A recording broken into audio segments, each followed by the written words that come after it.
Hello everyone, my name is Jason Miller. My partner is Jeanette Gregg. We've been together for about 3 years. We met at Dallas Comic Con in 2015. We were standing in line, she was in front of me dressed as Harley Quinn. I was Nightwing.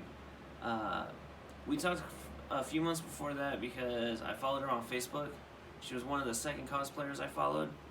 I was actually there at Dallas Comic Con to meet another woman. Her name's Marla. She was a cosplayer as well, and she was headed to Dallas. And so I decided to get back into it. Flew down there. Met Jeanette in front of me. After a little while, we found out that I was actually one of the guys following her. And she was mad at me because my picture was a teenager and she thought I was like 17. Turns out that time I was 30. And she apologized for being rude to me, which was cute. But we get there, we have a good time, we separate a little bit, we come back, meet up again, because it was like a 3-floor thing. And she has me arrested by stormtroopers. And just lollygags with her hammer. It was fantastic. I was like, wow. She's actually like a true cosplayer. It wasn't one of these ones that just looks hot in a costume. So I got out.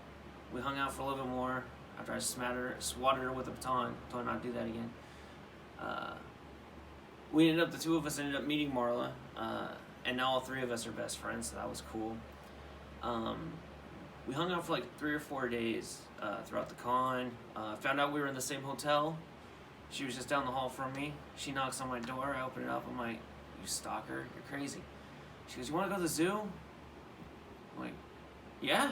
I was like, yeah, I'll go to the zoo with this psychopath. It's like, stalker. Nah, she was actually really cool though at the zoo. She didn't make fun of me when a bird crapped on my shirt. Afterwards, we hung out, ate.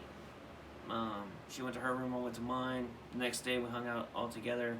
Except for a little bit, we separated. She wanted to see some things, I wanted to see some things. And then, it was very interesting because she came running around and she saw that I was at a booth looking at like toys and collectibles and stuff. She goes, I need your help. And I'm like, you need my help? With what? Well, here comes this guy that's a Joker and starts harassing her because he's Joker, Harley Quinn, so I guess that's a consension type thing. And so she's like, holds onto my arm, I turn around, he has like this scared look on his face, like I'm gonna kick his butt. I'm like, can I help you? And he goes, oh, Harley, I can't believe you would do this to me. And I just look at him and I go, excuse you? I have no idea what's going on, but I kind of catch the drift. And so I just like kindly walk up to him and he goes, oh, I got no problem with you. And so he ends up leaving, so she thanks me for that.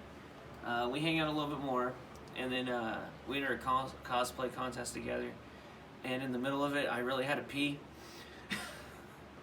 So I pick her up, and we walk off stage, and like everyone's hooting and hollering and cheering for us, and it was fantastic. And then she's like, you can put me down. I'm like, no, gotta use the bathroom, you're coming with me. She goes, okay. That was a great story. And then so we separated. I went back home to California. She went back home, I think, Arkansas or Texas. I didn't catch where at the time.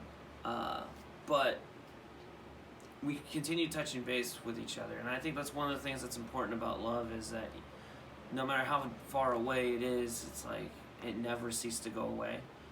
And then a couple years later, 2017, she calls me up about the month of May, I think it was, asking me if I would come down to visit her. At this time, I think she was living in San Antonio. And she's helping a comic book shop with a Comic-Con. And all of her friends have abandoned her because they couldn't make it. And so she's down a superhero. And so she calls me up. I end up booking a flight. I fly down there. And at that time, I think she was another character. And I was still my Nightwing. And the guy absolutely loved me for helping save his booth. And then from there on out, we hung out for like the next 3 days because it was like Memorial Day weekend. And it was amazing. At that point, I knew there was more than just a spark. Like there was actually a candle flame burning. And then I fly back home, fast forward to July, she comes and visits me, just out of the blue. It's like, hey, I'm coming for 4th of July. I'm like, whoa, okay. I'm like, you gotta give me more of a heads up. She goes, well, I'm in California. I'm like, what part? She goes, I just crossed the border. I'm headed to you. And I'm like, I need more warning than this. But it was great. We went to SeaWorld, saw the fireworks and stuff. And then she went back home, came back with her daughter so I could meet her and then my daughter could meet her. And then she went back home end of July, early August, and she had an eviction notice on her apartment. So I sent her like $500-600, and then she moved down here with me, and it's been a blast ever since. One of the things I take away from it is love is an emotion, but love is also a commitment. It's easy to fall in and out of emotion. People laugh, people cry all the time. But to get through the struggle and the hard parts, that's what makes love interesting. And with the two of us, it's not just me and Jeanette. It's me, Jeanette. It's my daughter, Karina. It's her daughter, Zoe. It's our animals. We now cosplay as a family. And everything in between.